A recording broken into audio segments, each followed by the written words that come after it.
is to walk in grace and truth. Because, most of the time we see these, we can go through a whole bunch of ideologies that are on either side of the false spectrum, and we're going to see either an elevation of a concept of grace or an elevation of a concept of truth. That lowercase g and lowercase t, as you were talking about. With just a couple minutes left, I'd love to push into sort of the practical. One of the things that you said is that we have to make sure that we're not forfeiting the role that God appointed us to, and that we have to become these moral and religious people. There is sort of a charge that we, I think, collectively have at least attempted to put before the people tonight. Give us some thoughts on practically what are some steps that people can take, either in their church or in their local sphere, to do just that. Well, I don't think that it's the job of the pastor to be partisan.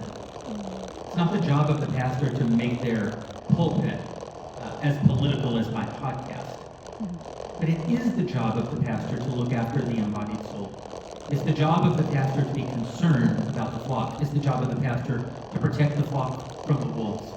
It's the job of the pastor to help ensure that, yes, your people wear the armor of God in Christ. That, yes, your people are able to navigate the snares and the tares that exist in the world. But it's also your job in a free country to help them navigate their appointed role as participants in the government that God appointed in this country, which is the people.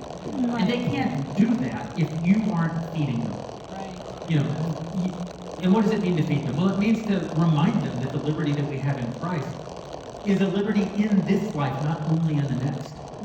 It's to tell them that our politics should reflect something of that liberty out into the world. To tell them that religious tolerance is a Christian virtue. Right. That loving our neighbor is a Christian virtue. That our laws should reflect that. You're going to get it wrong. People aren't going to vote the way that you vote.